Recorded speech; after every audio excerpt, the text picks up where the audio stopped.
dhiisuu beeksiseera. Dhimma kanarratti gaazexeessaan Haacaaluu dubbise akkasumas sagantaa sana dhiyeesse Guyyoo Waariyoo waan ta'e akka nutti himu gaafanneerra. Turtii waliin taasisne kunuuti.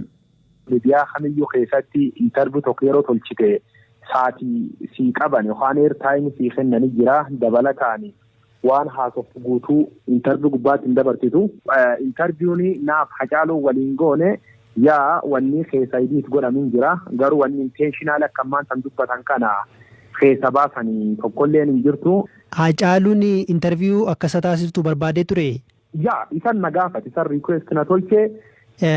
Erga intarviyuu tolchitee booda erga isa gaafattee booda gaafiif deebiin sun qilleensa irra akka oolle Haacaaluun si gaafateera yookiin immoo namoonni isatti dhiyaatan si gaafataniiru? Waan hunda eegi intarviyuun dabartes walaasaa turre yaad gargaras kennaaf ture illee na gaafachaa ture. Haa taatuuti ammoo wantoota muraasa tokko osoo keessa baafte kanneen aan jedhe wanni tokko lama hin jirti. Sun keessa fakkeenyaaf amma halees gizeef kennanii sodaachisa qaamoleen maqaa warri mootummaa maqaan shaneenna sodaachisa doodu keessa kutanii waan jedhan tokko dhagee ture. Haacaaluun waan shane jedhanii na biratti waan inni dhuga dubbachuuf hin qaabadhu. Qaamoleen gargara sodaachisu nallee dhuunfaan natti hima ture. Nayyuu akka dhuunfaatti dhufee na gorsa ture. Atis miidiyaa gubbaa piirgoota wanni hedduun sirra qaqqabuu dandeetti. Miilaanis hin deemin jedhe yeroo baay'ee nayyuu na gorsa. Gizee iddoo wal agarraan gizee hedduu taaksuun falaa dhuunfaanis bir dhufa. Ufee gadhii jedhee yeroo baay'ee na gorsa ture. Kanaafuu wanni Haacaaluun gaafatee keessa kun hin jirti. Wanni nu ammoo intarviiyuun sun sa'aatii tokkoof wayii godhamtee daqiiqaan ammoo eertaayimiin OMN naa eeyyama. Kan intarviiyuun sun itti dabartu kanaa eeyyaman daqiiqa 35 qofa.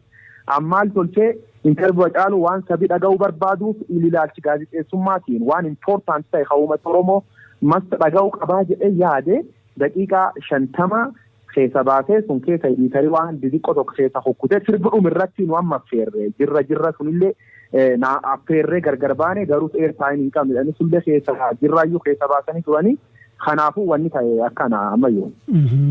Tarii qondaaltonni abbaa langee akka tumtiyyuu dubbatte bakka shanee jedhu akkasumas immoo bakka jijjiirama kana nan deeggara jedhu dhaabichi OMN kutee keessaa baasee jedhaniiru. Tarii wanni cite hafe jettee sun qabiyyeewwan akkasii kana qabaa? No, hamma jijjiiramichi deeggar jedhee keessa kutan jedhu akki jijjiiramichi waan tokko jijjiirama keessa waan deeggar akka inni qabu wanni nu dabarsin baay'ee jira. Fakkeenyaaf Oromoo ijjeesuu yookaan dhukaasuu caala wanni nam jibbisiisan jiru. Tokkummaa Oromoo irratti strongly dubbata. Kaan ammoo muummichi ministeera Oromoo miti yookaan addi dureen addi bilisummaa Oromoo maqaa akkanatti baasanii kun fudhatama hin qabu dogongoriin jira dogongor waliin dogongora akkuma jiru ta'ee garuu maqaa akkana wanni walti jechuun kun hin barbaachisu jedhu waan poolaa ta'ee hawaan mootummaa dubbata baay'ee dabarsi. Waa'ee maal ture naan jette dhiifama inni akka citu barbaadu jette sitti hime sun? Wanni inni akka citu barbaadne sun amna mootummaa osoo sodaachisuun kanaan wal qabatee achi follow-up question gaafadhee waan sodaatti qabda jennaani lubbuu qufaatee yuddootu. Nam tokko hin sodaatu jedhee ture ishee summee xiqqoo adoo keessa baafte naan jedhee keessa baafne jedha. Qaamolee mootummaa qaamolee opposiishinii waan uummati keenya dhaga'u barbaade dhiyeessinaa namoota finni sun ammoo uummataan wal fiduu malee uummataan gargar fageessuu miti. Kanaafuu jecha Haacaaluu adoo miidhaan dhaqqab jedhanii keessa baasan jedhan suni I don't know. Kun naafi nayyuu na ajaa'ibu yoo miidiyaa gubbaa dhaga na dhukkuba beekta na dhukkuba. Dhaggeeffattoota keenya sagantaa BBC Afaan Oromoo caqasaa jirtu dhimmoota kaan keessumaa haala Guyyoo Waariyoonii fi gaazexeessonni OMN keessa jiran immoo boor isiniif dhiyeessina.